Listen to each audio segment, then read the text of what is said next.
Greetings and salutations. I'm Gwen Wyckoff. I have a guest I'm going to interview this evening. Her name is Heidi. And the subject we're going to be talking about is the cohesion of power, and it's also called the Aegis of Power.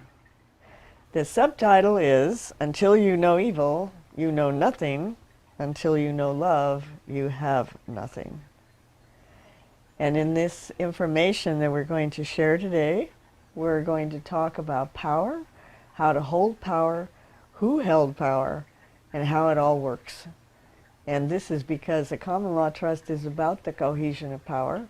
It's about pulling the family together, and it's about holding the energy of the family and directing it as a unit. Humans are not standalone creatures. We all need each other, and in a trust we have people who have each other's back. This is how it works. This is how the battle was won to keep the books, the art of passing the buck 1 and art of passing the buck 2. It was because I had a cohesive group behind me, and Frank was supportive, and we pulled it off. So you have these books because of power, not because of money, but because of power in cohesion. So we're going to talk with Heidi today, who is from Hawaii, had extensive experience in Hawaii with the people, the natives, and she's going to tell us how they accumulated the power in Hawaii. Greetings, Heidi. Greetings. Thank you for being here. Thank you for having me. Now, I understand that you were born in Germany. Mm-hmm. Right. And you fell madly in love with a Hawaiian. Yes, I did. And so I think you shared with me your first experience of leaving Germany was your stay over in San Francisco. You had a stop in... Stopover. So explain first your experience of that so they can get a flavor of your young self as you fled to your lover's arms. What was your wake-up call in San Francisco? I was a wake-up call in terms of coming from a small country. That's about, you can put it 40 times in the state of Wisconsin. So my scope of landmass was one of smaller dimensions, and seeing San Francisco, huge buildings, huge everything, huge mountain ranges, just land that was so beyond my scope. It was a wake-up call. Wow, this is really, really a huge country. So, and that was the first time you ever saw mountains that big? That big, yeah. And this is from the air as Yes, you were coming yes, down? Yes. Okay. All right, then, after your layover, you get to go to Hawaii. Mm-hmm. And there your husband is, waiting for you. Mm-hmm. Were you married in Hawaii or before? Before. Before? Mm-hmm. And you were just so happy to see him. Mm-hmm. And he was Hawaiian. Yes, he was Native Hawaiian, is Native Hawaiian. And so you got drenched in the culture. Yes. And you got to see the inside and the outside of Hawaii. Yes. All right. So your first experience with realizing you were in a native land, what happened there? It was a culture shock having been born, raised in Europe, and having a totally different set of culture and experience. It was very different and very shocking, uncomfortable in the beginning. Language too? English was always easy for me. But they spoke Hawaiian. No, nowadays Hawaiian is only spoken on one island, on Niihau, and the other islands resort to English for the most part. And some families, of course, have a little bit more Hawaiian than English, and some have mostly English. And you had in a family where there was Hawaiian, right? Yeah, it is a Native Hawaiian family, but most everybody resorted to English. Okay, so you were there how many years? 17. And in those 17 years, what did you learn about the history of Hawaii and how the power accumulated in Hawaii? Well, in the ancient days, there was a different system starting there. A system of ali'i, or noble or royal people, who pretty much governed everything and were very much into sustaining the life of the people by land farming and marine farming. And then the system, with the influx of the first British people, changed to an educational format for the first time for them to look at, and then subsequently following a business format through farming land, and then later on importing immigrant workers from Asia, Malaysia, etc. And then what happened? And then what happened is, after, the land gradually changed in terms of power structures, getting more and more into business structures and corporations starting to move in, more immigrant workers came in and saw the vastness of the land, and also were very aware of how kind-hearted and very giving Native Hawaiian people were in terms of giving land for services out of gratitude and love. And they thought, oh well, this all ought to be changed in format, and they started to create such a thing as land taxes. And Native Hawaiians had no concept of, number one, owning the land in their format. It was for everyone, or a tax system, or being taxed. And what group did this? And that was done probably by the British groups, and later American people, white American people coming in. So which are the groups that formed the cohesion to buy the land? Okay, the immigrant workers formed the cohesions. When the Chinese, Japanese, and Filipino, largely in the beginning, migrant workers came in, taking care of the land and farming for profit. They bought a property and then put like 5 families into a property and pooled their assets and were able to buy land. And that is how a lot of land eventually then got into Chinese hands. Also by marriage arrangements of Chinese marrying their daughters off to landowners. And then eventually knowing that because Hawaiians didn't have much of a sense of payment of taxes, that they would miss out on certain things, and then the family following them, the daughters, the Chinese daughters in the Hawaiian families, would eventually possibly get onto the land. Pay the taxes and take the land. land. Yes, because they knew how to do that. Okay, so the immigrant workers formed their own groups by one family living in... 5 families living in one building. 5 families living in one building, and the Filipinos did this, the Japanese did this, and the Chinese all probably did this. Other little groups. And so we had 5 families working for one thing, and they get a pile of money, and then they go out and buy land. Yes. So what percentage of the land in Hawaii is owned by these groups? I can't say how high the percentage is, but it is nowadays real estate as it is played, and it took time, to get more and more land, and some of it was probably put into farming ventures. So when you're dealing with Hawaii and you're dealing with who owns the land, would you say the Japanese own more or the Filipinos own more? Or? No, I would say it's a pretty even, percentage, or a little bit higher on one end and a little bit lower on the other end.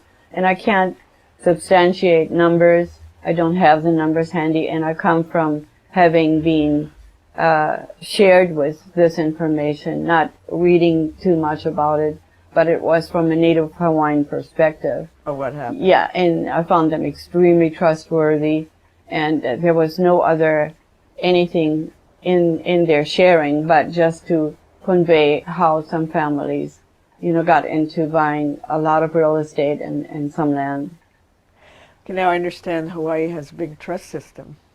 Yes, Hawaii has several bigger trusts, and they were trusts largely created by ali'i, or by royalty. Say her name again. Yeah, that was Queen Liliuokalani had a big trust. Listen to that, folks. Say it one more time. I like to hear you when you talk Hawaiian. It was Hawaii's last monarch, Queen Liliuokalani. Liliuokalani. Liliuokalani. I'm not even going to try it. Yeah. Okay. I hope I say it right. What did she do? And she had a trust, and the beneficiaries were the Native Hawaiian children and other children, but Native Hawaiian children were favored, and their needs, basically. And was it educational or what? It was educational. It was for their survival, for their care, for their health care, and for their needs that they had. And then there was another royal, beautiful lady, Princess Bernice Pauahi Bishop, who Pauahi? Pauahi. Pauahi. Okay. Yeah, Bishop.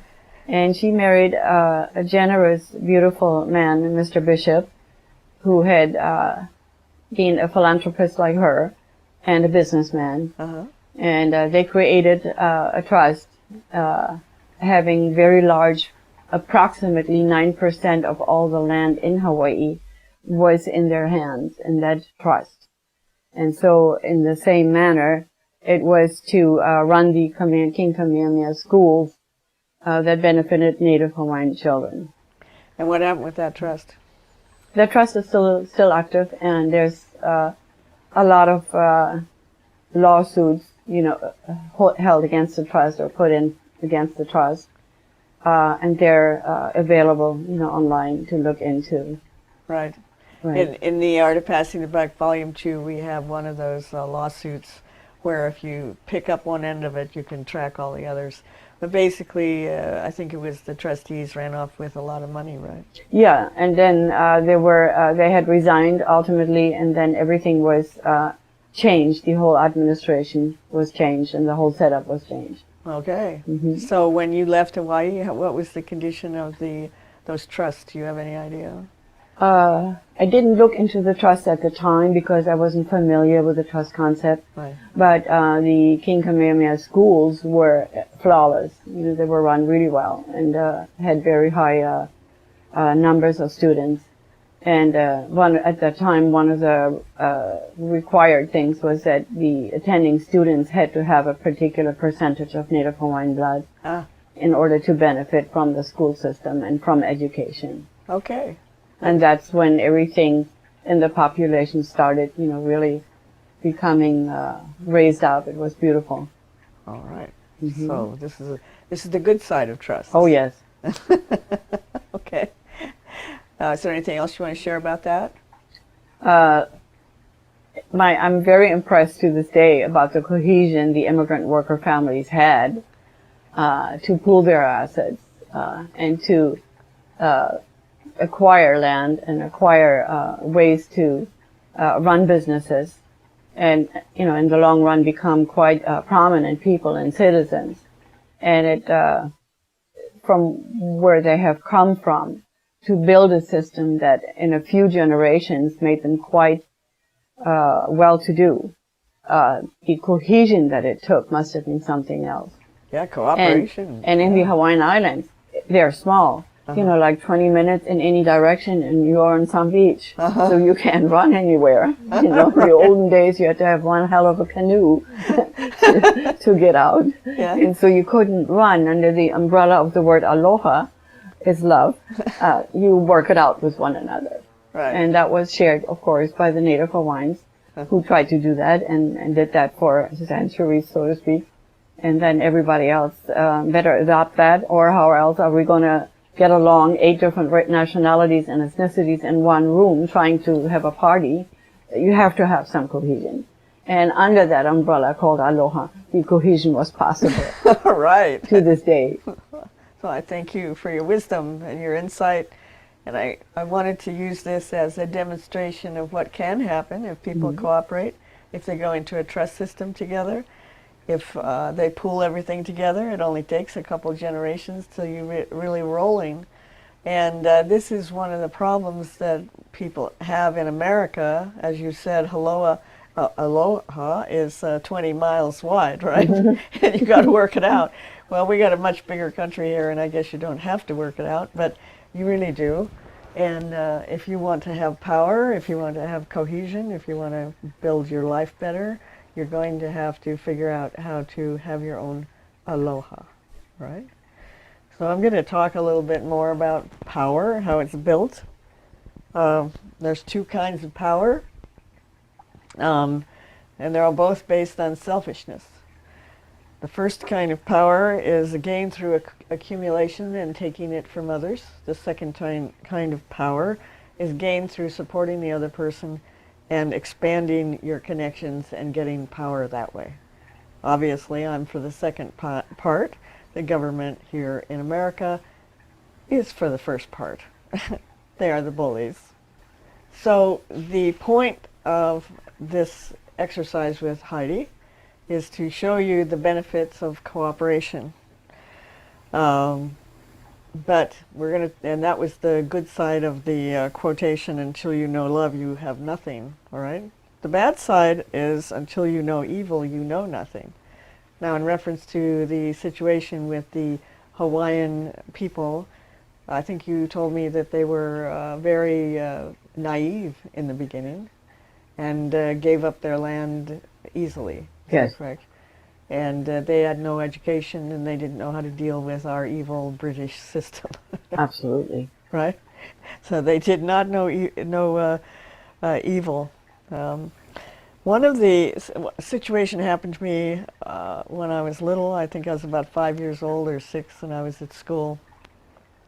And some contractor had left a huge pile of dirt in the playground. Well, children just loved to climb up that little mountain there. And I remember the kids all running toward it at one time, and I was one of them. And one of the little boys got on the top first. And what he did is he threw everybody else down the mountain. This is called the game of King of the Mountain. And yeah, I got hurt. And everybody tumbled on top of me. I was little, you know, I never was a very powerful creature. And it taught me such a lesson when I was so young about King of the Mountain. The King of the Mountain game is played in our politics today, and it's all about suppressing others. Our educational system, for example, is damned by ensuring that people can't really think. It's a compartmentalized learning. It's documented in a book called Dumbing Us Down by Gatto, G-A-T-T-O. It's done deliberately. This is King of the Mountain. The rich who have the resources that own they have, how's it go? It's 3% own 90% of all the wealth. I think that's how it goes. Well, this is the King of the Mountain thing. They ensure you cannot climb up the mountain. The important thing about the insurance that you cannot climb up the mountain is you need to have enough time to climb up the mountain. And as we saw in Hawaii, it was what, 2 generations? 2 generations. They don't even want you to have 2 generations. They have actually stripped out of the educational system, including the educational system with the lawyers, of how to build wealth over generations. We have a client who calls us periodically from Texas, and he went to the university down there, I don't know which one, and he really wanted to learn about trusts, so that was his really big passion. And he couldn't find anything about the common law trust in law school, so he went to a professor or some high mucky-muck, I'm not exactly sure, and they said they would lose all their funding if they taught common law trusts. Common law trusts would allow the average person to build up that 2 generation of power, to have some leverage in the world. And I think the average person is a good person. I don't think they are evil, as the psychopaths that run the world are. And I think if we could have this cohesion, and we have the format to have that cohesion, I think that we could get enough common law trusts started so in a couple generations we could have the leverage to stop some of the evil. That's my dream, you might say. Sometimes I'm not based in reality, but otherwise I wouldn't be in this business. But that's what the objective of the Charles Arthur Trust is.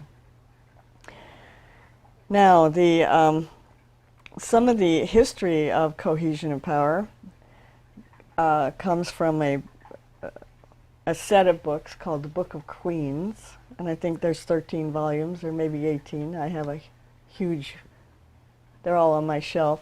I've read every one of them. This was published in 1900, and it was Alice A. Strickland. Maybe it's Alice, maybe it was Agnes. Strickland is the biographer. She was allowed in the Queen's library. Every generation, every queen, every person who became queen was required to write their history down for the queen that would follow them.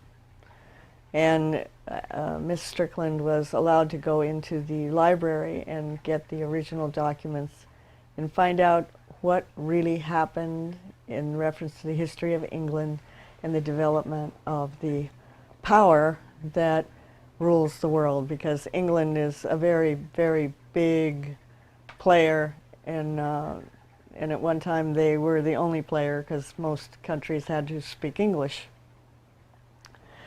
And this is one of their powers, is the history. They know the history of what the queen before them did, so when they get stuck in a situation where they don't know what to do, they can go to the Queen's library and find out what previous queens had done. This is one of the powers of the Common Law Trust. It's called Minutes. Board of Trustees Minutes. There's also a section in the trust book for the family history. If we don't have our history, we lose so much.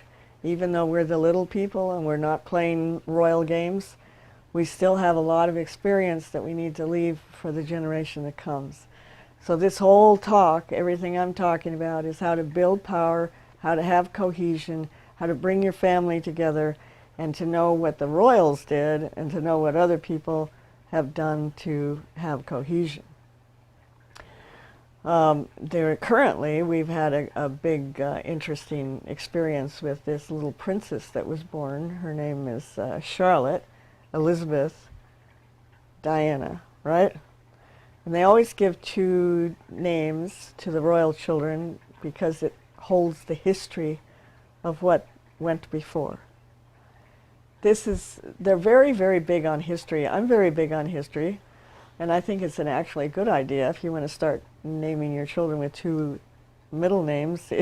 If the person you're naming after, if the middle names are, full of history and big moral conduct and do great things that people can do. It's a good idea. These are all the things that are lost when they stripped out of our educational system how to pass on wealth. Inheritance is a huge issue. Everybody's going to die sooner or later, and most everybody's going to have to inherit something sooner or later. And the art of passing on the wealth and keeping the wealth has been totally lost in our society. And I know that because of the people who read Volume 1, they get so astonished at how much information they don't have. One of the great historic characters who has a big impact on our society and the repression of people is William the Conqueror, who conquered England in 1066 AD. This guy was quite a character. They say he was probably 7 feet tall. When he was born, the day he was born, and I guess he was born on a floor with straw on it, as a baby he grasped a straw. This is in the books of the Queens of England. This is why it's so fascinating. He grabbed the straw, and they could not pry the straw out of his fist. So that was a signal to everybody this boy had some power, all right? And they kind of put him in a kind of a special thought pattern in their mind. He was a bastard. His father's, he was born to his father's mistress. So he was known as William le Bastard in French, okay? And he was favored by his father, who was a duke. And so he was given all the royal treatment, even though he was a bastard. And this becomes very important in a minute. And he had armies, and he had training, and he had all the mentoring, all the apprenticeship, everything to be a royal. And it's a very long story. It's a very complicated story, and it's very funny. I wish I could tell all of it, but I'm going to make it real short. He decided he wanted Matilda for his wife, and Matilda was in the next fiefdom, next to his fiefdom or whatever, and he decided he wanted to marry her, and she decided she wasn't going to marry a bastard, and she said that to his friends, and it got back to him, and he was extremely angry. This is not a guy you want to get angry. And he got on his horse. This is all in the Book of Queens. This is just hysterically funny. He gallops over to his next fiefdom. He storms into the front door, demands to see her. She was upstairs with her mother, and he tromps upstairs, and he grabs her by the hair, and he drags her around the room, saying, "You will never call me a bastard again. You will never, never, never." And then he just dropped her, okay, and left. Well, time passed. He had a few more wars, and he got into a tiff with his father over the daughter at one point, but somehow they settled it, and then some time passed. And then there was some other conflict with the father, and they had to come to some sort of terms and agreement. So the father said, "Oh, well, what'll make you end this war?" And William said, "I'll marry your daughter." And we already knew that he dragged her around with hair. And so the father was just abashed. He didn't know what to do. But he went and talked to her, and he said, "He wants to marry you." She said, "I'll marry him immediately." And everybody says, "Why? Anybody who has the nerve to come into my father's home and drag me around by the hair, I want to marry." All right, I needed to give that background so you kind of knew what kind of characters these were, because this was before he was even invited to the war to England. And so she was quite the queen. She was one of his kind. She murdered as many people as he did. They're all murderers, these things. These are not things. These are all dressed up in human body creatures, okay? What happened in England to cause William the Conqueror to become king is that, I think it was King John who'd ascended to the throne, and there were two things that happened at that time. King John raised the taxes, which is you never should do, because the people will rebel. But the big thing was that he was not of the blood. He did not have the royal blood. He did not have the royal blood. And therefore, and that was the biggest reason, that William the Conqueror had to amass all these armies and go conquer England. And he had automatically, because of the blood, and this is called cohesion, if you're not getting it, connect the dots, he had the support of the House of Orange, which is what, Netherlands? Netherlands, yeah. And he had the support of France because they were of the blood, and he had, I think, the support of Germany because they were of the blood. So the royals would not allow anybody on the throne without the blood, which is the cohesion. So they all came together and they conquered England. Now, this is where suppression comes in. Matilda had been in love with an English person prior to William, all right? And William thought of him as a fop. He thought he was feminine. I think the men in England at that time were wearing makeup, eye makeup. They had high heels, and William the Conqueror just thought this was just absolutely disgusting. He thought all English people were absolutely disgusting. He hated all of them. It was just ugly business. So he ascends to the throne, and this is really important for legal reasons. And he changes the entire legal system. And he hates the English people, so he says only the French you have to be represented by a French person, or you cannot make a lawsuit, or you can't do anything by contract. It all has to be in French, has to be in the French language, and he would not learn English.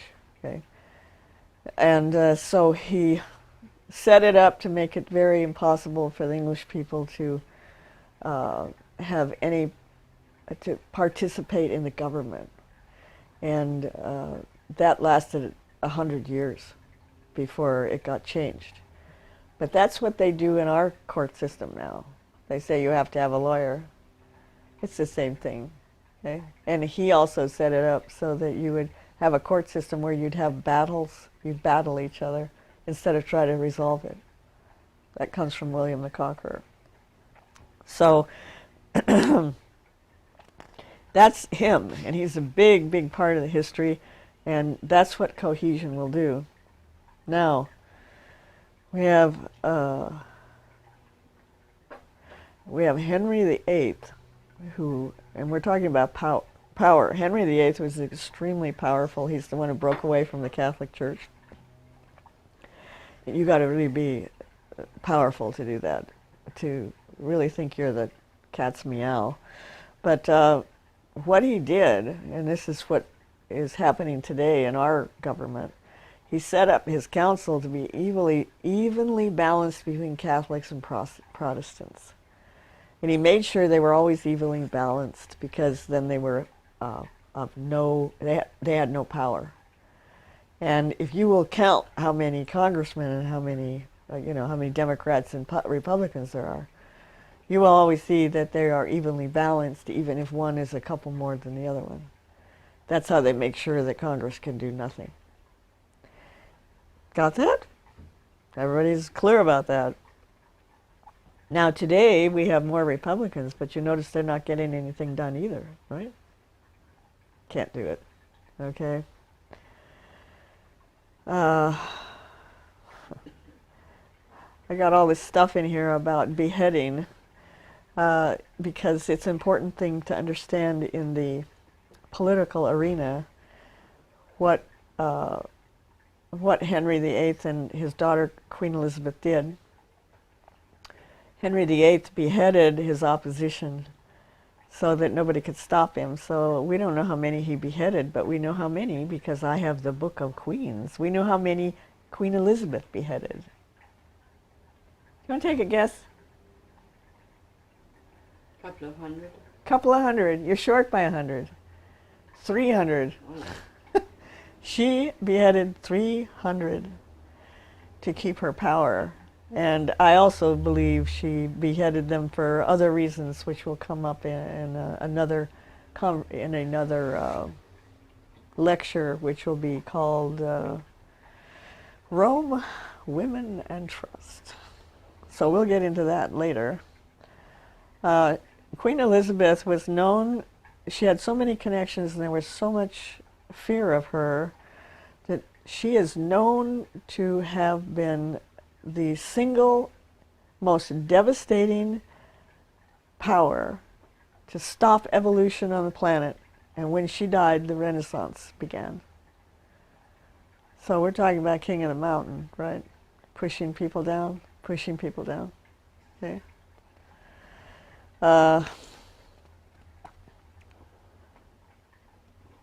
Okay, the leadership in America. Let's move over to America now. In the 1800s, and I'm reading a book called Morgan, and this is about J.P. Morgan, American financier, by Gene Strauss, S-T-R-O-U-S-E. It's a very big book. It's 700 pages. I don't think I'll ever get through it, but it's one of the most fascinating histories of America and how America's power happened. And America's power happened between, and this is going to surprise everybody because it really was a surprise to me because they never admit to this one. The two greatest powerful people to make America happen are Andrew Carnegie, that's his first name, right? And John D. Rockefeller. John D. Rockefeller, of course, we know oil, but the Andrew Carnegie, I didn't realize he was such a steel, he was into steel, and he was an inventor, and he would buy inventions, and he would do everything he could to make steel better. Those two were the most powerful innovators in the 1800s. And in the 1800s, of course, America, what people don't understand about America is we've never had a leader. The president has never been able to be a leader. The Congress has been hung up, like I just described. And so where does the real leadership come from? Well, I knew from back in the perceptions days where we researched some of this stuff, I knew that the Congress was taking orders from the financiers who had an organization in New York, and I even used to know the name of the organization. And that organization bought and paid for the congressmen and the senators and the president. And this organization was the heads of major corporations. But here we find it in this book, page 157. It was Andrew Carnegie and John D. Rockefeller who decided that Congress was useless and that we have to control everything from New York. So that's how it works, by the way, in America. Now, the reason those two guys got to do it is what I call is the principle of the wolf. In a wolf pack, if you don't have an alpha male, you don't have a wolf pack. All the wolves become lone wolves. There's no cohesion. But you get a wolf that's an alpha male, he'll control the pack, and the pack will have cohesion, and they'll hunt with cohesion, so they'll have plenty to eat. So these two guys were wolves. They had cohesion. They had power. They were magnets, okay? They had the dark power because they were hurting the farmers and they were hurting everybody else. They kind of didn't care. They were taking everybody else out of business. They were total king of the mountain kind of guys. But they supported each other because they needed each other. One was in steel, one was in oil. How does the oil going to get transported without the steel? And how are the trains going to move without the steel? Okay. Trains were the next one down, who could control the trains. But in the 1800s, it was up for grabs. It was really a fight over who would own a railroad or who wouldn't. Okay. Let me see. J.P. Morgan, this book here, this is very important in reference to discovering how mentoring occurs among the rich and the famous, because once you know how they do it, it's easy to copy it. J.P. Morgan's father was named Julius. Junius. I always have a hard time with that. Junius. Now, no one ever hears about Junius Morgan, but he was obsessed from the time he was a young man to become an international banker. And in the 1800s, he was vying for a position with the Rothschilds. And he was over in England, and he was using J.P. Morgan as a leverage. He was using his son to position himself in America. It was pretty political. And J.P. Morgan wanted to be a banker. He wanted to do all that, but his mother was very frail, and so he was not a very robust he didn't have a robust constitution. He was kind of sickly. So he would have to take a whole year off and rest between periods in his life. But his father was a driving force. He would not let his son stop being J.P. Morgan, as we know J.P. Morgan. And J.P. Morgan was pretty brilliant at what he did. All right, he did the financing of a lot of the railroads and financing of the government and all. He was in the thick of the hotbed of evolution of America in the 1800s. But his father began apprenticeshipping and mentoring him when he was very young. Every year he would be sent to a different prep school in a different country so that he would learn the language and he would make the connections with the other rich boys, so that when he grew up he had the connections that were necessary in the world to establish the J.P. Morgan fortune. His father had this vision. He knew exactly what he was doing. And I have mentioned elsewhere that when J.P. Morgan was 13, he was already mature enough to be an ambassador to France. That was pretty awesome. Okay. There's, like I mentioned before, there's the selfish way of holding power, and then there's the kind way of holding power. One is to support the other, which expands and brings more wealth. The other one is to control through the dark side, which is bribery and murder. And there have been several articles on the internet that have studied the rulers and the leaders of our world today and have absolutely condemned them as psychopaths. The problem with the dark and the light battle, if you want to say there is one, is the dark will always kill you. The light isn't so quick to do so. And and freedom in the world of politics always de-evolves into evil. Evil will always dominate in a free society. I used to be amazed that, I think it was Hong Kong, when they gave freedom, they gave a whole bunch of freedom to their people. The first thing they did is they put in a special police department because they knew freedom would de-evolve into evil. And I just was amazed. So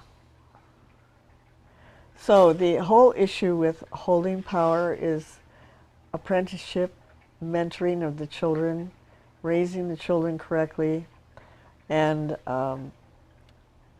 making sure that they have connections, and making sure there's a leader. You need a wolf. Everybody needs a wolf. Whether it's a good wolf or a bad wolf, I'm using the example as a wolf just as a leader, with no good or bad associated with it. Just a person who can pull the common law trust together, the person who can make the cohesion. You've got to have that. And you also have to learn skills in how to have conversations with each other if you want cohesion. There's a whole lot that can be said about that particular point. The skill of talking to each other, but there's books written about it, there's other people teaching it, so go find it. All right. I am done. We have some people here who might have some questions. Do you have any questions? So I have a wolf. And I can't remember the author who came up with this, but I thought it was kind of an interesting look. He said that there's sheep, there's wolves, and then there's sheepdogs.